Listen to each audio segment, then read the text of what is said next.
seguimos con la exposición texto por texto. Vamos al capítulo 2, versículo 3. Ya estamos ahí. Romanos capítulo 2, versículo 3. ¿Y piensas esto, oh hombre? Tú que juzgas a los que tal hacen y haces lo mismo, ¿que escaparás del juicio de Dios? Versículo 4. ¿O menosprecias las riquezas de su benignidad, paciencia, longanimidad, ignorando que su benignidad te guíe al arrepentimiento? Vamos a establecernos en estos dos versículos para la exposición texto por texto del día de hoy. Seguimos bajo el mismo contexto del que hemos venido hablando. Recordamos que el fin de esta exposición es poder extraer lo que cada texto puede aportarnos a nuestro diario vivir y, claro está, en el entendimiento de las Sagradas Escrituras por completo.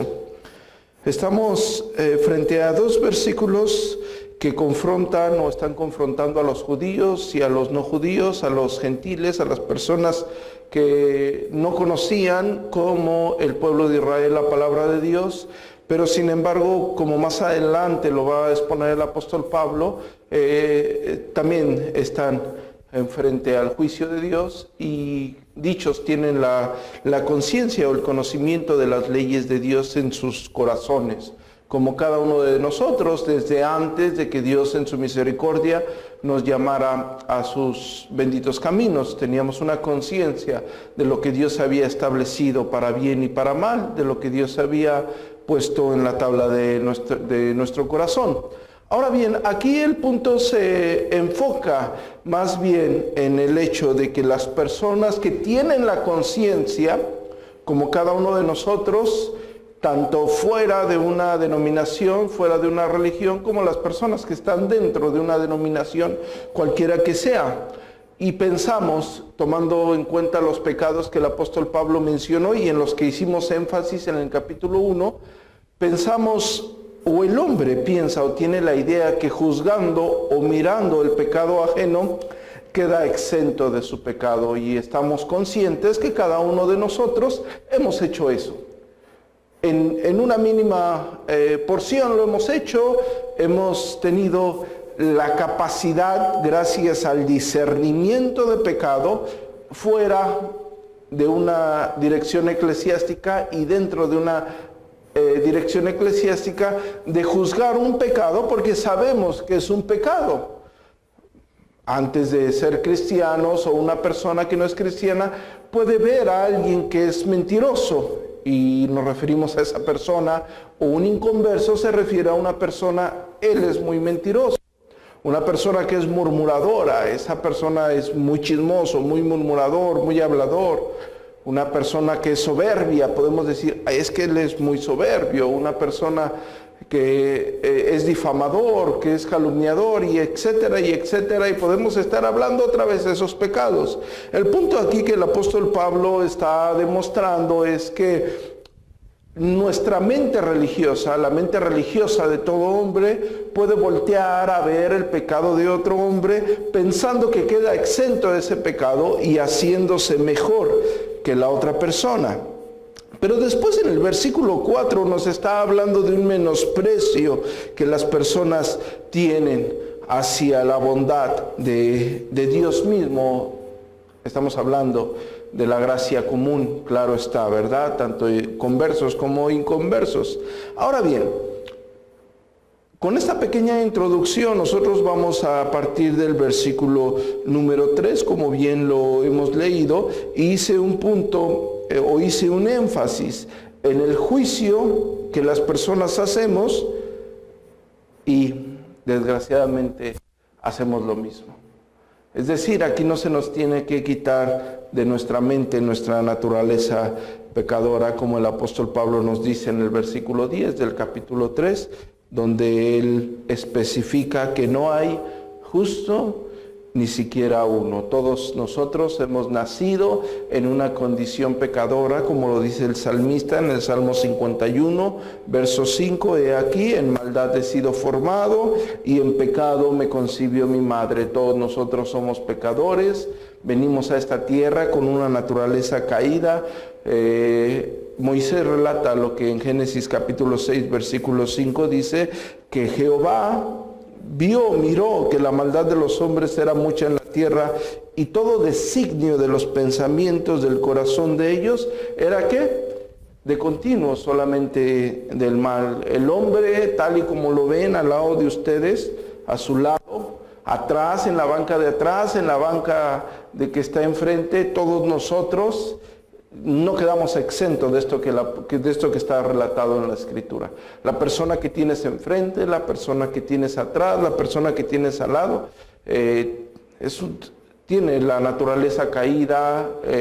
Teológicamente hablando le llamamos la depravación total o la corrupción total del hombre, ¿no? Una mente despreciable, un corazón despreciable, perverso, capaz de hacer miles de atrocidades. Y cuando pensamos en miles de atrocidades, nos fijamos únicamente en aquellos casos donde la maldad del hombre llega a exhibirse de tal forma que a el mismo hombre perverso se puede llegar a espantar. Pero no, estamos hablando frente a la santidad misma de Dios, lo que un mentiroso, un calumniador es igual que un asesino. Una persona que mira a una mujer para codiciarla como un adúltero, como un fornicario, un ratero, un homicida. Es por ello que Eclesiastés capítulo 7, versículo 20 dice que no hay hombre justo en la tierra que haga el bien y que nunca peque. ¿Por qué? Porque nosotros estamos hablando en términos terrenales, pero también en términos celestiales. Y pensamos que un hombre que puede llegar a hacer una buena acción, estamos bajo el término del versículo 3 de la carta a Romanos, del capítulo 2, donde dice, tú que juzgas a los que tal hacen, haces lo mismo, y pensamos, o el hombre tiene la capacidad de creerse mejor por hacer una que otra buena acción, una que otra buena obra. Y el hombre se empieza a medir bajo esas directrices, pero el apóstol Pablo es severo en ello en el capítulo 3 del versículo 23 de la carta a Romano, cuando dice que todos pecaron, están ¿qué?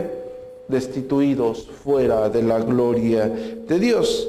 Y aquí es donde entra el contexto del apóstol Pablo. ¿Por qué? Porque todos nosotros que estamos sentados en esta, o que están sentados en esta iglesia, como los que están fuera de una iglesia, todos nosotros estaremos ante el tribunal de Cristo. Y el apóstol Pablo tiene esa directriz de juicio.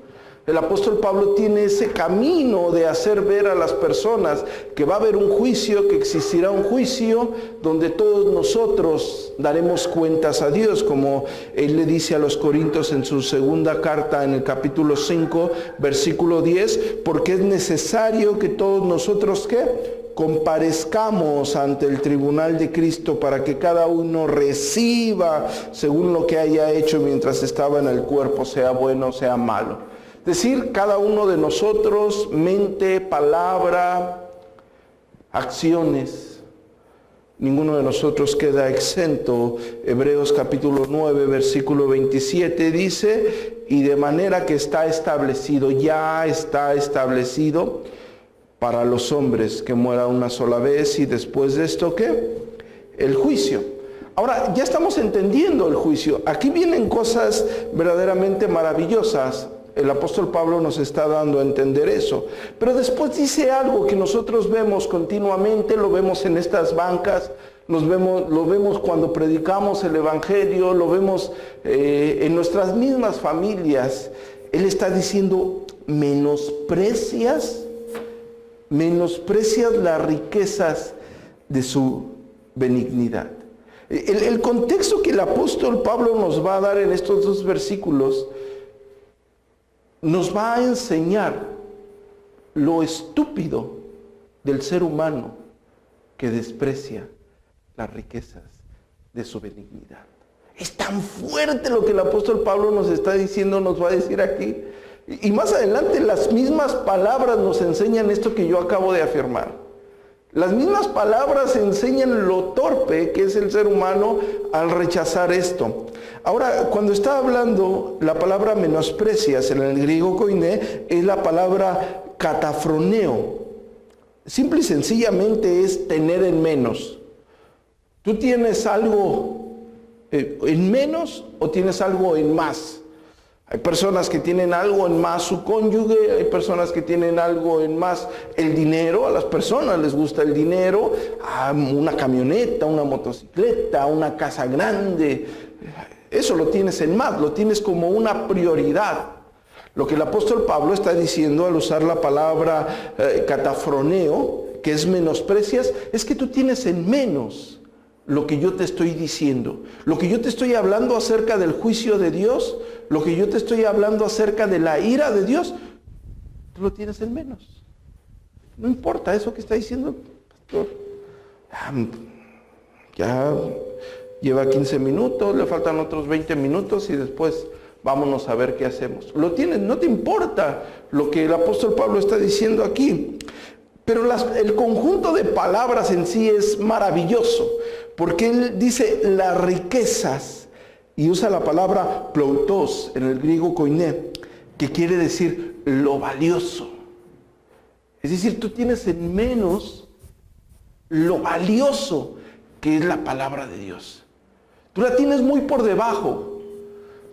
Mencióname 10 cosas en esta tierra que tú atesores, y debajo de ello está la palabra de Dios.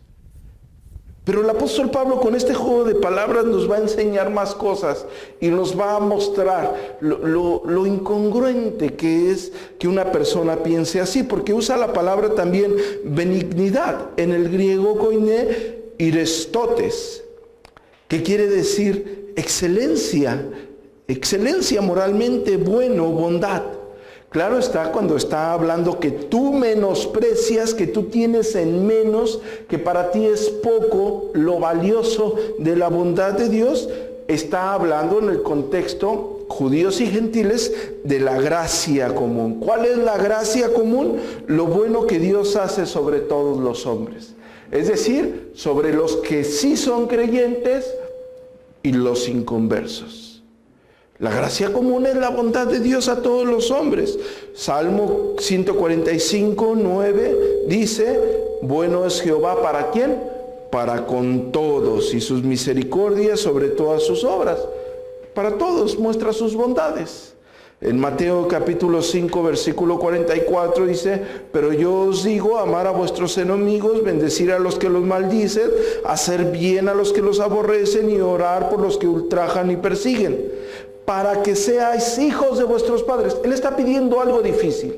Él está pidiendo orar por aquellas personas que nos vituperan, que nos hacen mal, que nos hacen daño. Es algo muy difícil que nuestro corazón esté dispuesto a hacer bien a alguien que nos hace mal.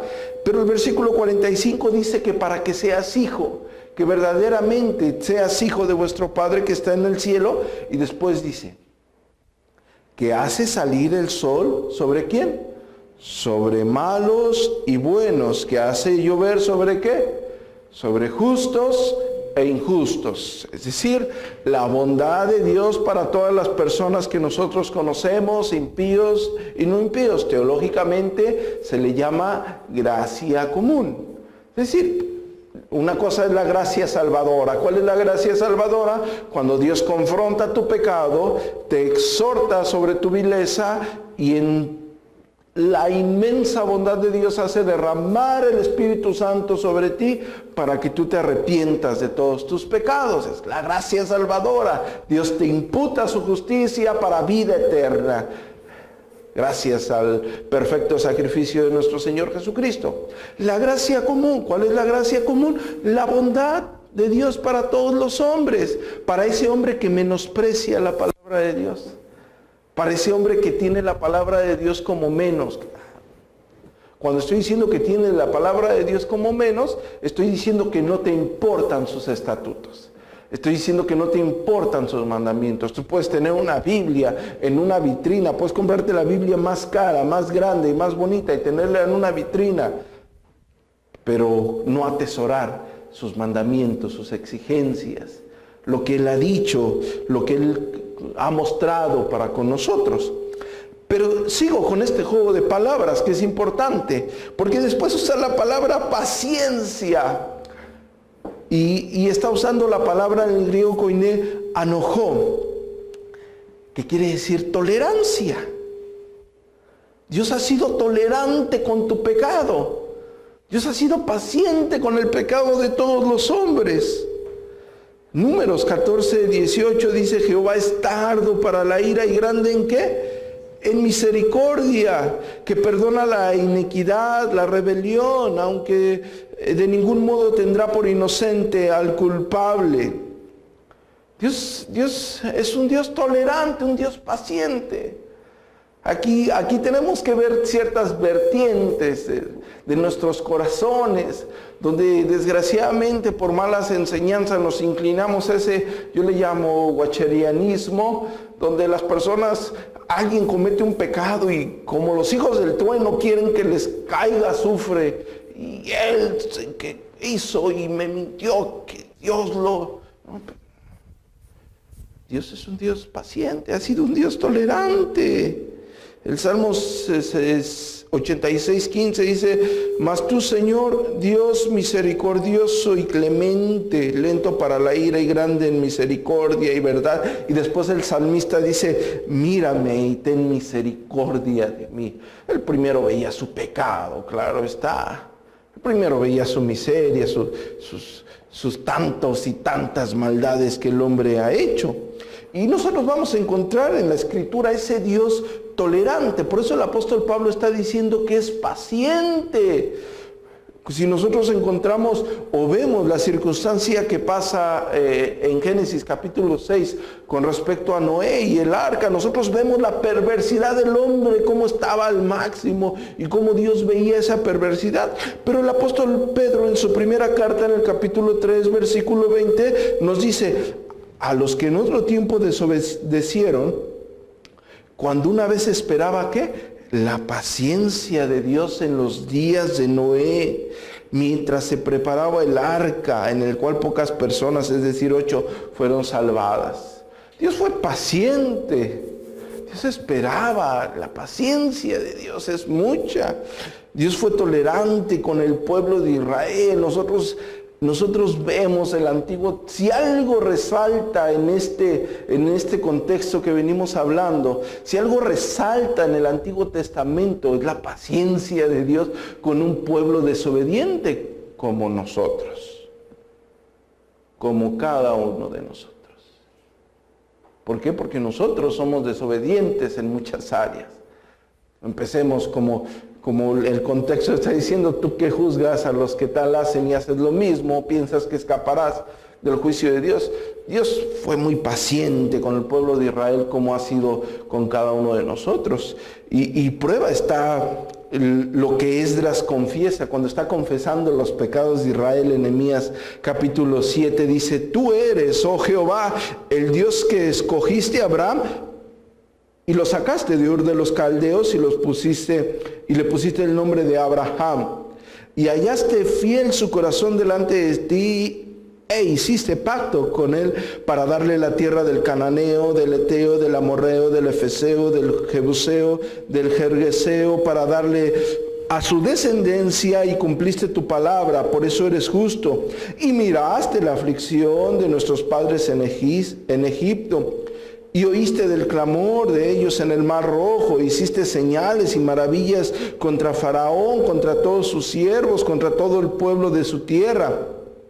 Porque sabías que habían procedido con soberbia contra ellos, e hiciste nombre grande como en este día. Dividiste el mar delante de ellos y pasaron por en medio de él en seco, y sus perseguidores echaste en las profundidades como una piedra en profundas aguas. Con columna de humo los guiaste de día y con columna de fuego de noche, para alumbrarles el camino por donde habrían de ir.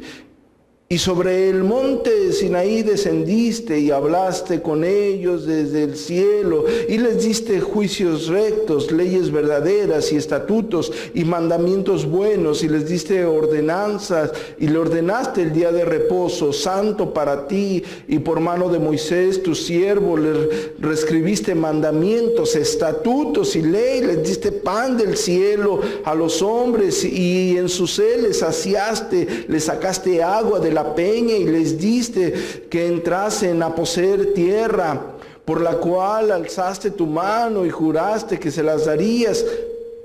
Versículo 16.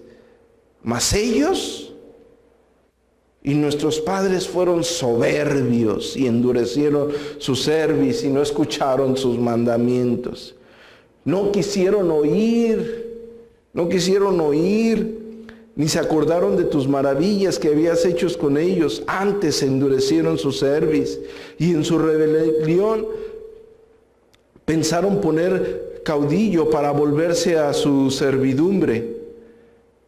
Y él dice, después de nombrarle, todavía le va a seguir nombrando más cosas, pero él dice, pero tú eres Dios que perdona, clemente y piadoso, tardo para la ira y grande en misericordia, porque no los abandonaste. Es lo que dice Esdras en Nehemías. Fue paciente con el pueblo de Israel. El apóstol Pablo está hablando de un Dios paciente para un hombre que tiene en menos la palabra de Dios, que no le importa la palabra de Dios. De hecho, el apóstol Pablo le nombra el Dios de paciencia en Romanos 15:5. Dice, pero el Dios de paciencia y de la consolación. Le pone como adjetivo, el Dios paciente, el Dios de la paciencia. Y es bonito hablar de la paciencia porque todos nosotros pecamos y vemos a las personas que amamos andar en vilezas y los vemos humillados en el pecado y los vemos desconsolados en el pecado y los vemos arrumbados y los vemos sin ponerse de pie, y quizás esto puede atesorar en nuestros corazones: bendito Dios, que es un Dios paciente. Pero la Escritura dice que no tendrá por inocente al culpable. Y todos nosotros somos culpables. Sí, es un Dios paciente, claro está, pero es un Dios que no tendrá por inocente al culpable. Nahum, en el capítulo 1, versículo 3 dice, Jehová es tardo para la ira. Bendito Dios que es tardo para la ira. Y es grande en poder, y no tendrá por inocente al culpable. Aquí es donde el apóstol Pablo también se está parando en el contexto de Romanos capítulo 2, versículo 3, 4 y claro está en adelante. Porque sí tenemos un Dios paciente, pero no tendrá por inocente al culpable, y todos nosotros somos culpables. El gran problema, como está diciendo el apóstol Pablo en este sentido, es que menosprecias las riquezas de su bondad, la tienes en menos. Es lo menos importante para tu vida.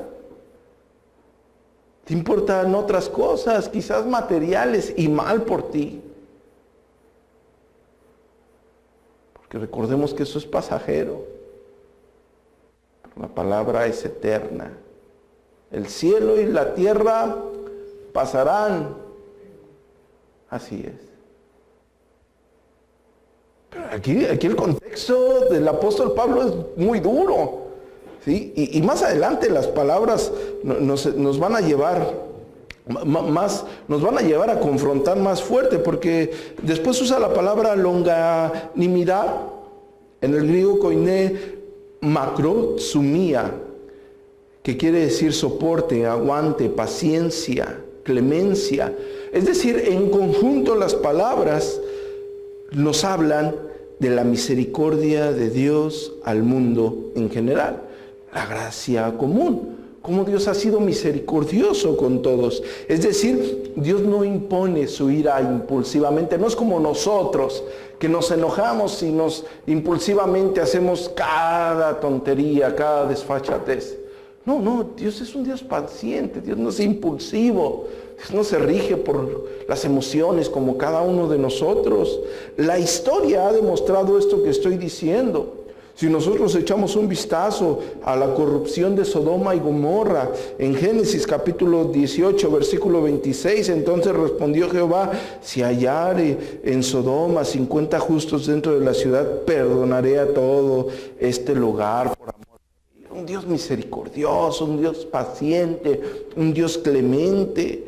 Si encontramos lo que le dice a Moisés cuando se revela que es tardo para la ira en el Éxodo capítulo 34, versículo 6. Y pasando Jehová por delante de él, proclamó Jehová fuerte, misericordioso y piadoso, tardo para la ira y grande en misericordia y verdad. Dios fue tan misericordioso, Dios de las Escrituras, que perdonó al impío o tuvo misericordia con Acab, rey que llevó al pueblo de Israel a la idolatría, que es algo que aborrece Jehová. Primera de Reyes, capítulo 21, versículo 29. ¿No has visto cómo Acab se ha humillado delante de mí? Pues por cuanto se ha humillado delante de mí, no traeré el mal en sus días. Pero se humilló. Hay quienes no. Menosprecian las riquezas de su bondad. Menosprecian su palabra, la tienen por debajo, no les importan los estatutos de Dios. El pastor. El apóstol Pablo está diciendo algo verdaderamente severo. Después, este conjunto de palabras les digo que es tan maravilloso para revelar algo que nosotros sabemos. Porque después dice: ignoras que su benignidad te guía al arrepentimiento. Pero esta palabra es tan maravillosa, estoy hablando de la palabra ignoras, en el griego koiné agnoeo. Y cuando dice ignorar y usa esta palabra, quiere decir no saber. Y ustedes van a decir: pastor, ¿eso qué de maravilloso es? Bueno, es que esta palabra tiene dos vertientes, y las dos vertientes nos dejan en ridículo a cada uno de nosotros. Porque una es no saber o ignorar por falta de información. Es decir, una persona ignora de las bondades, de la misericordia, del juicio de Dios por falta de información. Vemos al impío, incluso vemos en lugares, en iglesias, o que se llaman iglesias, donde no se predica la palabra, donde no se predica el evangelio, donde no se predica el arrepentimiento para perdón de pecados. Bueno, ellos se ignoran de esto, ¿por qué? Por falta de información. Pero también la palabra ignorar en el griego koiné agnoeo quiere decir también o por falta de inteligencia. Y como todos los que están aquí, desde el más pequeñito al más grande, todos ustedes ignoran esto, pero no por falta de información, porque yo ya les he dado la información a cada uno de ustedes. Es decir, que los que están aquí y están menospreciando la palabra de Dios, lo ignoran. ¿Por qué? Por falta de inteligencia. Porque se tiene que ser verdaderamente torpe para no entender que hay un juicio en nuestra vida y que solamente creyendo en Jesucristo nos salvamos.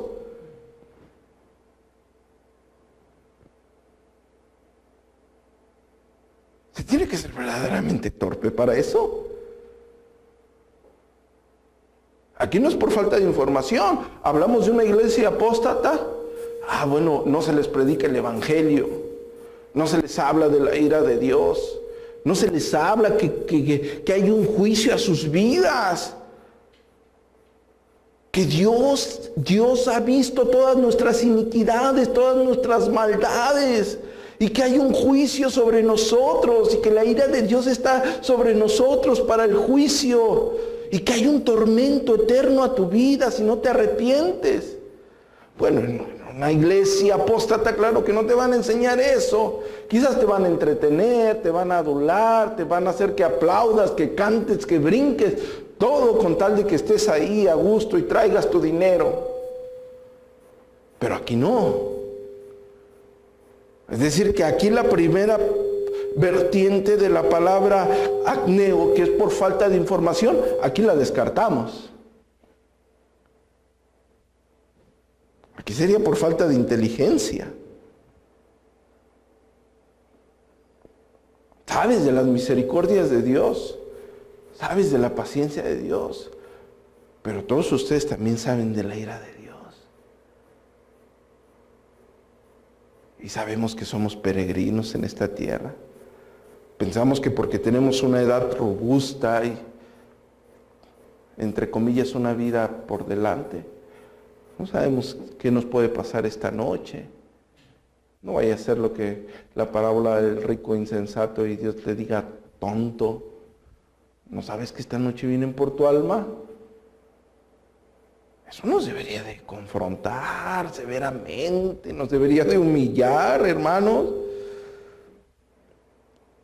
Y después está diciendo, cuando estamos hablando de ignorar, ya sea por falta de información o por falta de inteligencia, dice que esto te tiene que guiar al arrepentimiento. Y desgraciadamente se entiende mal la palabra arrepentimiento. Pensamos que arrepentirnos es únicamente medio llorar o medio hacerle a creer al pastor que entendieron. No. La palabra arrepentimiento en el griego koiné es metanoia o metaneo, que quiere decir compunción y por implicación reversión. Es decir, arrepentirse quiere decir reconsiderar, quiere decir un cambio verdadero. Pensabas de una forma, pero cambiaste, ahora piensas de otra forma. Es una palabra etimológicamente compuesta por meta, que quiere decir transferencia o secuencia, y neo, que quiere decir ejercer en la mente, comprender, captar. Un cambio de mentalidad. El arrepentimiento es un verdadero cambio. Pensabas de una forma, Dios transforma tu vida por medio del Espíritu Santo y cambias radicalmente. Llevabas ese rumbo, lo cambias completamente. Cambias de vertiente. Es un cambio genuino. El apóstol Pablo le dice a los Corintios en su segunda carta, en el capítulo 7, versículo 9, dice, ahora me gozo, no porque hayas sido contristados, sino que fuiste contristados para arrepentimiento. O sea, no solamente porque fuiste entristecido, cualquiera se entristece. Muchas veces usamos este ejemplo, cuando una persona cacha a alguien en su pecado, le dice me arrepiento, pero te arrepientes entre comillas, nada más porque te cacharon. Cuando te encontraron robando, no, perdóneme, me arrepiento, no, porque te cacharon, si no lo seguías haciendo. Cuando el fornicario o el adúltero lo encuentran adulterando, no, perdóname, me arrepiento. Eso es mentira. Lo dices porque te cacharon, te encontraron. Si no, ya claro, los más descarados siguen en la misma ruta, pero el apóstol Pablo dice, no porque haya sido contristados, sino porque fuiste contristados, ¿para qué? Para arrepentimiento. Porque habéis sido contristados según Dios, para que ninguna pérdida padecéis por vuestra parte. Porque fuiste contristados para arrepentimiento, para un cambio de vida, es lo que el apóstol Pablo está diciendo. Y aquí es cuando nos encontramos con la vertiente del verdadero cristiano. Cuando hablamos de el joven rico y entendemos que al Señor se le sigue completamente, en Mateo capítulo 19, versículo 16 dice, entonces vino uno y le dijo, maestro bueno, ¿qué bien haré para tener la vida eterna? Él le dijo, ¿por qué me llamas bueno? Ninguno hay bueno, sino uno, Dios. Mas si quieres entrar en la vida, guarda los mandamientos. Le dijo, ¿cuáles? Jesús le dijo, no matarás, no adulterarás, no hurtarás, no dirás falso testimonio, honra a tu padre y a tu madre y amarás a tu prójimo como a ti mismo. El joven le dijo, todo esto he guardado desde mi juventud. ¿Qué más me falta? Jesús le dijo, si quieres ser perfecto, anda, vende lo que tienes y dalo a los pobres y tendrás tesoros en el cielo y ven y sígueme. La Escritura dice en el versículo 22 del capítulo 19, oyéndolo el joven, esta palabra se fue triste porque tenía muchos bienes. A Jesús se le sigue completamente. A Jesús no se le sigue a medias. Con Jesús no hay medias tintas, no existe eso. Eso no es la vida de un cristiano. Nuestro Señor Jesucristo dice en Mateo capítulo 16, versículo 24, si alguno quiere venir en pos de mí, niéguese a sí mismo y tome su cruz y sígame. Todo el que quiera salvar su vida, es decir, como el hombre que quiere salvar su vida, quiere tener todo en la vida, la perderá. Y todo aquel que pierda su vida por causa de mí, la hallará. Después dice, ¿qué aprovechará el hombre si ganare todo el mundo y perdiere su alma? ¿Qué aprovecha el hombre si gana todo este mundo o todo lo que él considera valioso, pero pierde su alma? ¿Qué aprovechará? ¿Verdad que no es sabio? ¿Verdad que la palabra ignorar es verdaderamente confrontadora? Cuando estás menospreciando las riquezas, lo valioso de la bondad de Dios, de la misericordia de Dios, cuando lo desprecias por completo, cuando lo ignoras y tomamos la vertiente que es por falta de inteligencia. ¿Verdad que sí es falta de inteligencia? En Mateo 10:37 dice, el que ama a padre o a madre más que a mí no es digno de mí, el que ama a hijo o a hija más que a mí no es digno de mí, y el que no toma su cruz, y sigue en pos de mí, no es digno de mí.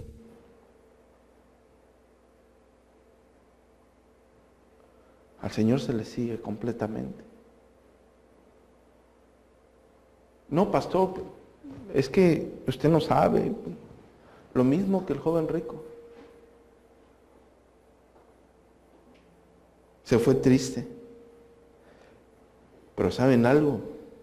Mateo 10:32, nuestro Señor Jesucristo dice, a cualquiera pues que me confiese delante de los hombres, yo le confesaré delante del Padre que está en los cielos. Y cualquiera que me niegue delante de los hombres, yo también le negaré delante de mi Padre que está en los cielos. Pensamos que confesar al Señor es venir a la iglesia. No tenemos ni tantita idea de lo que es entonces el cristianismo. Esto es verdaderamente confrontador, es duro, palabra viva, palabra dura.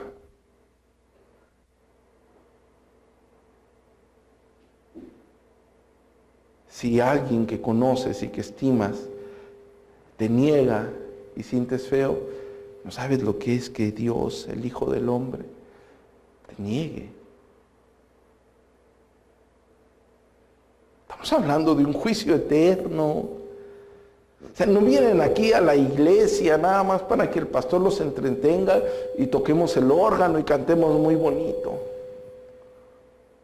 Estamos hablando de un juicio en nuestras vidas. Y el punto aquí que el apóstol Pablo está refiriendo en capítulo 2, versículo 3 y 4 de la carta a Romanos, si tú estás menospreciando, tú tienes en menos lo valioso de la bondad de Dios. Es la realidad del hombre, la tiene en menos. Piensas en todo, menos en las riquezas de su bondad, en lo valioso de su bondad. Es muy común, eclesialmente hablando y como pastor, cuando una familia tiene un problema, un hijo con adicciones, una mujer que se descarría, una hija que anda por allá y vienen porque necesitan ayuda, terrenalmente hablando.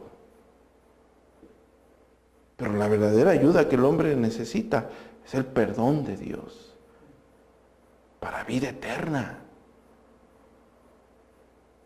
Perdón de Dios para vida eterna, porque hay un juicio sobre el hombre.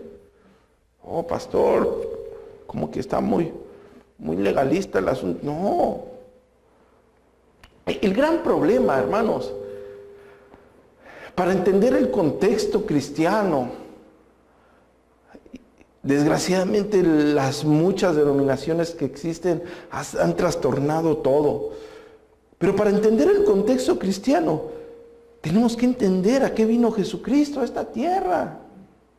Jesucristo vino a morir por nuestros pecados, porque somos acreedores de la ira de Dios. Somos acreedores de la ira de Dios. Sin embargo, Dios ha sido paciente y misericordioso con cada uno de nosotros. Pero claro está que tenemos que hablar del juicio de Dios. Y si hablamos del juicio de Dios, tenemos que hablar de la conducta del hombre que menosprecia, que tiene menos las bondades de Dios, porque lo tienen menos. Algunos preferirían estar haciendo otra cosa, viendo la televisión, saliendo a dar una vuelta. Es algo confrontador, es algo humillante, porque el hombre necesita un Salvador. Y el simple hecho de decirle al hombre que necesita es cuestión de herir su soberbia, su orgullo. Pero los textos son fuertes, porque los mismos textos están afirmando que tú estás negando a Dios, estás negando la obra del Señor. Él te negará. Él te negará. Eso es muy fuerte.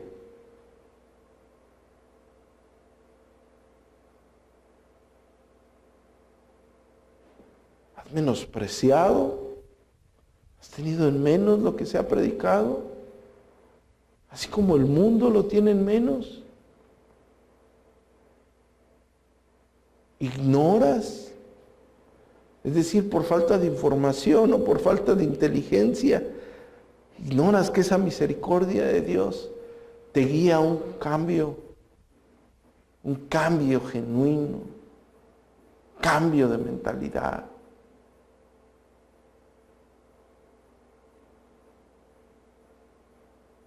Gracias damos al Señor por morir en la cruz del Calvario por cada uno de nosotros para el perdón de nuestros pecados. Las inmensas misericordias de Dios a nuestras vidas constantemente, gracias a lo que nuestro Señor Jesucristo hizo en la cruz del Calvario para vida eterna. Nosotros sabemos que un día partiremos. Quien no esté consciente aquí de eso, yo se lo voy a decir. De estos vas a partir, no sabemos cuándo. Nada de lo que tengas te vas a llevar. Nada de lo que logres hacer te vas a llevar. Nada, absolutamente nada. Ya vamos a partir. No sabemos cuándo, porque Dios es el dueño de la vida y de la muerte. Pero algo estamos seguros. Yo, cuando parta de esta tierra, me veré con mi Señor cara a cara y estaré eternamente con Él. ¿Tú? ¿A dónde irás? ¿Tormento eterno o vida eterna? Amén. Oramos.